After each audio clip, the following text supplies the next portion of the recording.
So, you've written this marvellous memoir. Through it all, I've always laughed. I think often writers do say that one of the most difficult things to do is come up with the title for the book. How did you come up with that marvellous title? I saw it on another book. In the library. And it just captured your imagination. Yeah, I thought, I'm having that. Well, I did that with another thing as well. It's a good little tip for you, that. If you're stuck for a title, go to the library. There's thousands of books there. And they all call something different. Well, there'll be two with the same one. Yes. Arthur, would you mind if we brought the lights up slightly and invited the audience, your fans, to ask you some questions? Because I'm sure they'd be delighted to have the opportunity. Well, I would actually, yes. So, if you've got, ladies and gentlemen, if you have a question, please put your hand up. And there's one over there, and we will run with a microphone. We'll go to the centre first. Yep. It's a pleasure to meet you, Arthur. Have you ever had any experience cooking? When the introduction was made, I hear that you are a cooking expert. Have you ever done any cooking, maybe on stage? I am. I had my own cookery show on Doncaster Cablevision. Yeah. I mean, you're being modest. You won awards for I did win an award for it. You're quite right, yes. Yes, I won the inaugural Donny Award for the best cookery programme on Doncaster Cablevision. It was called Only Malts Gets It. Only Malts Gets It. Steady, ready. Get ready. Steady, ready. Only Malts Gets It. Steady, ready, cook. Oh, something like that, wasn't it? And you know, I had no idea I'd won it. No idea at all. They surprised me as I was chopping up the ingredients for a salad. Yes. And I don't mind telling you, I had a bit of a lump in my throat. Piece of carrot, it turned out to be. We got it out, don't worry about that, Fiona. Someone had to do the Heineken manoeuvre on me. I just have to say there are some fantastic recipes in this book. It's not just a memoir. There are about 3 or 4 recipes. A lovely one involving rhubarb. Oh, yeah. Is it? Yeah. I don't remember that. But incidentally, I have another idea for a cooking book. All the recipes out of the Bible in it.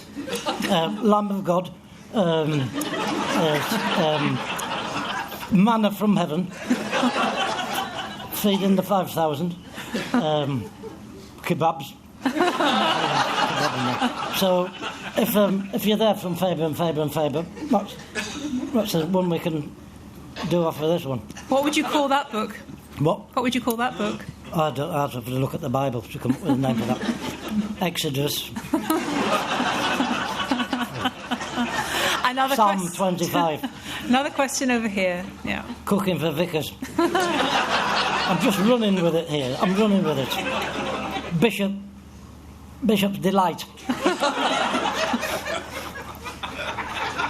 Count Arthur, you speak lovingly of Doncaster, but don't you feel slighted that you haven't been given the honour of the freedom of the city yet? Amen.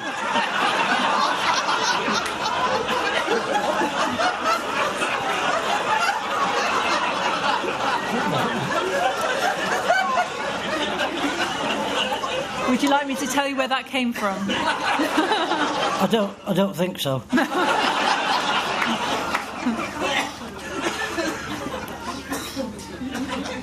What? The voice from above was actually the voice from over there, that gentleman there. What was the question? You speak lovingly of the city of Doncaster, but don't you feel slighted by the fact that you haven't been given freedom of the city yet? Well, no. No, I don't. Clever dick. Moving swiftly on. Another question?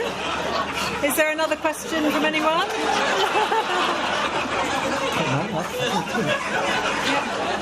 Over here.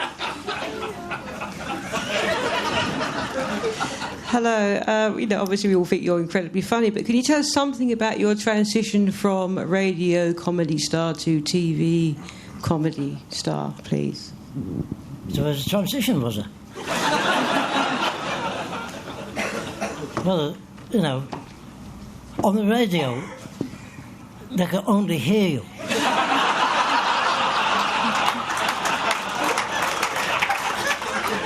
Do you know what I'm going to say now? On the television, they can see you. And I took that into account.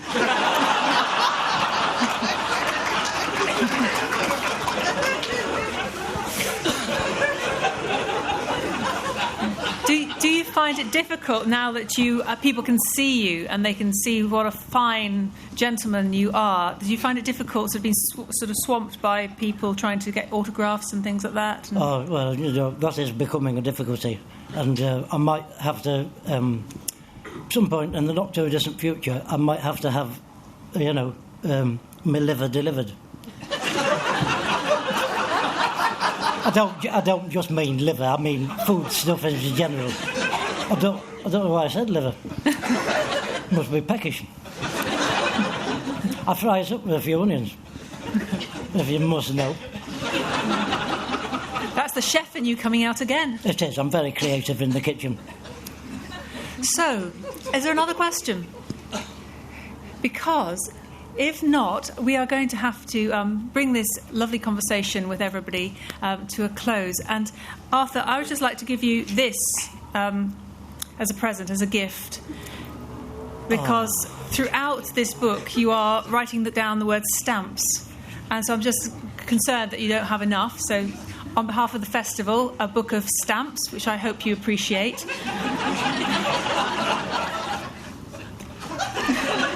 Two things. Yes. This is supposed to be a book of 12, this. Is it not? There's 10 in there. And secondly, they've got a big number 2 on them. Second class. Well, thank you very much. I'm sure they'll come in useful at some point. Or oh, yes, if somebody wants to wait a fortnight to get a letter.